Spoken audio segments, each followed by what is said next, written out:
Ayun, magandang araw mga ka-travelers. Ngayon po ay tayo ay maghahanap po ng gulong kasi tayo po ay magpapalit ng gulong dahil magka-travel po tayo mamaya papunta ng Tarlac. So alis po tayo ngayong gabi dito o hapon dito sa Tayabas. Tapos mag-stop over po tayo ng Maynila at meron po tayo dadaanan doon. And then diretso po tayo bukas uli ng gabi papunta po ng Tarlac. Kaya samahan niyo po kami. Hanap lang muna tayo ng gulong para sigurado yung biyahe natin. Kaya tara, let's go! Ayan mga ka-travelers, nakakuha po tayo dito. Meron daw po dito available sa Lucena. So ayan dito mga ka-travelers, yung pili natin gulong. Ito po ay, ano ang brand ito? Baslit po. Ayan. Siya mga travelers, pagka kailangan nyo sa mga ka-chariot natin, meron silang available dito. Medyo malaki-laki lang, 500 by 12. Pero okay naman ito, kasi maganda mga gulong ito. Yung palang ganito, yung talaga may kasama ng interior, ayun, kompleto na. First time ko bumili nito para sa chariot natin. So mga travelers, yung brand ng ating gulong ngayon, Westlake Performance Tire. So yun yung binili natin. So ready na yan para sa pambiyahe natin ng Tarlac. Kailang kagandahan po kasi dito, kaya nagustuhan ko to. Halos kagaya din lang po ito nung mga dati natin. Down street dito, tapos merong spike. Saka mas malapad na siya. 500 meter mas malapad siya kaysa dun sa dati natin. Mas malapad-lapad siya. So yung kapal naman daw niya hindi nagpapanglayo. Malapad daw siya. So mas maganda siya sa zigzag. So mga travelers, papapalit tayo ng ating gulong.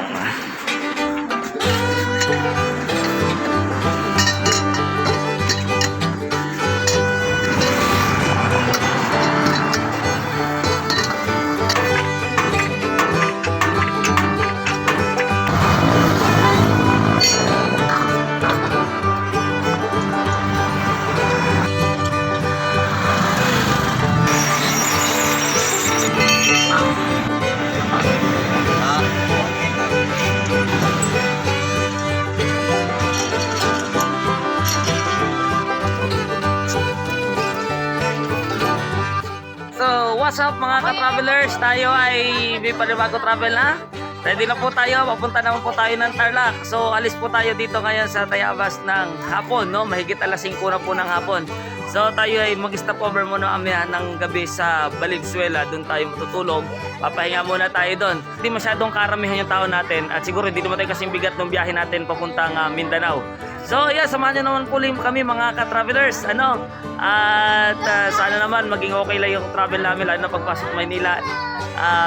Gabi na, sinadya akong gabi para medyo maluwag at hindi na masyadong madaming abala sa daan. So yan mga ka-travelers, nagkultak na po tayo ngayon dito sa Tayabas. Dito po sa amin mismo sa Barangay Lakawan. Hindi na po tayo makapunta ng Pagbilao ngayon kasi ang daan po natin ay papunta tayo ng Lukban. So ang daan po natin ngayon Rizal.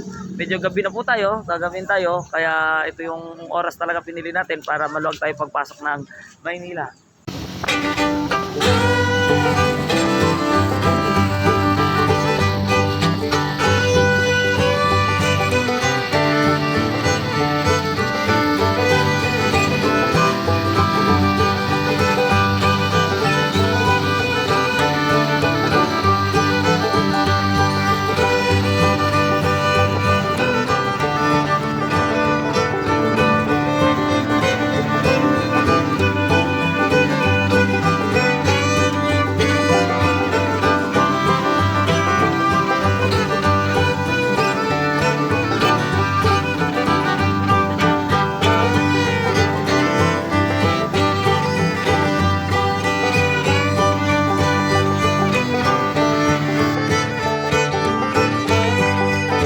So yan mga ka-travelers, nandito pa lang tayo ngayon sa Luciana. Malapit pa lang tayo, kaya lang medyo nagugutom na. Kakakain na muna tayo para dire-diretso na ulit yung biyahe natin.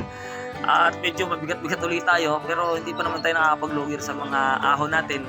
So mamaya masusubukan na naman tayo yung mga liko-liko at sigsag sa Antipolo. Puro bundok din dadaanan natin mula po sa Laguna, patawid po ng Rizal. Kaya samahan niyo pa rin kami at hanggang makarating po kami. So hindi namin masyadong makukuhanan ngayon ng mga view, yung mga daan. Pag nakarating na lang kami sa mga stop namin, doon na lang po kami magdadagdag ng information.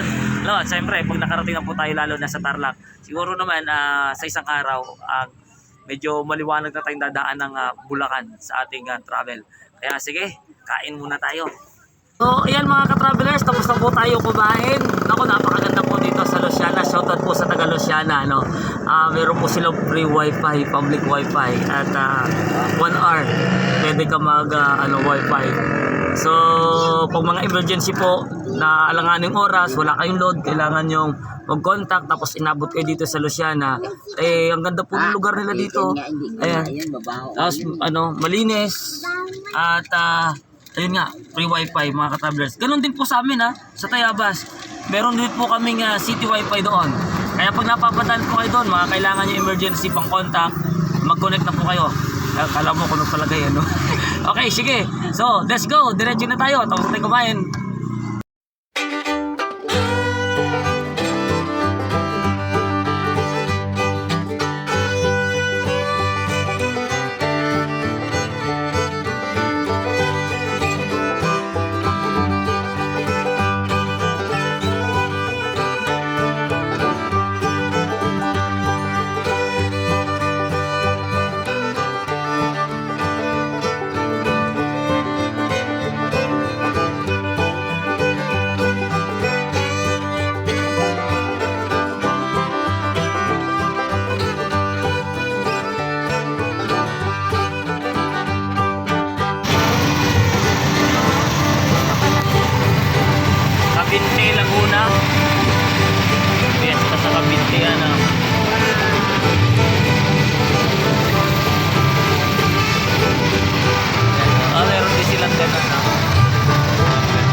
travelers, nandito na tayo sa Marikina City.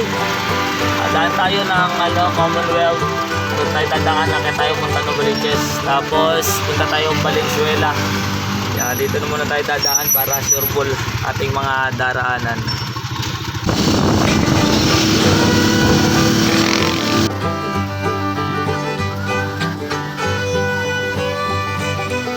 Ito project team, meron din na Lab 7.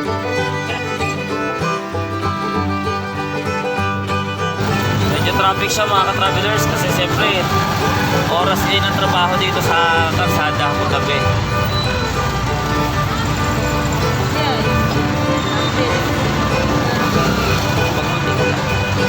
Travelers, nakarating po kami dito sa Valenzuela City. Kagabi po kami dumating dito ng mahigit alas 12 ng gabi.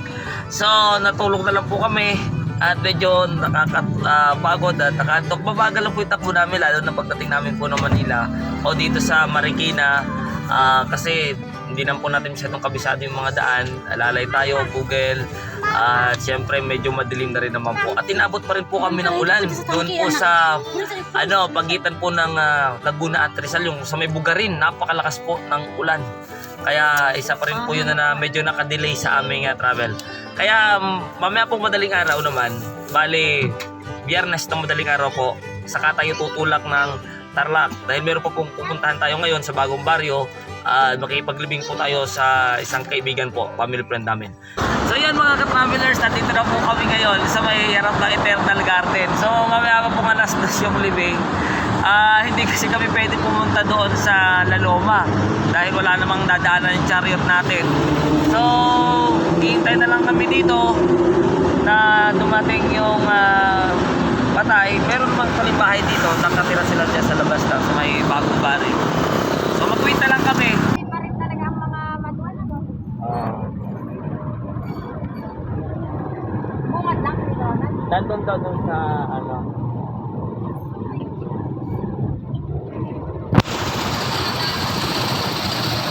Ayun, di ba?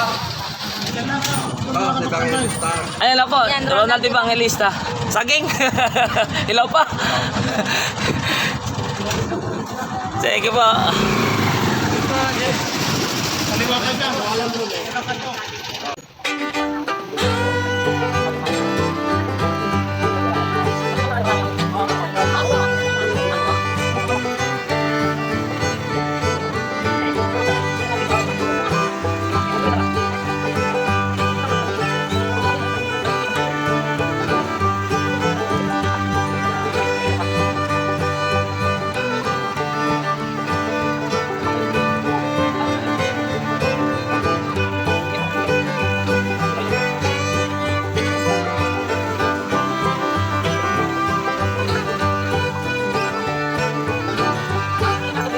Yan mga ka-travelers, dito yung kaibigan namin, hintay namin, ito po siya, yung kanyang, pinapasok na kami dito sa Eternal, kahit wala pa kasi, siyempre, hindi naman po pwedeng itawid pa ng La Loma, yung ating chariot, wala tayong madadaanan mga ka-travelers.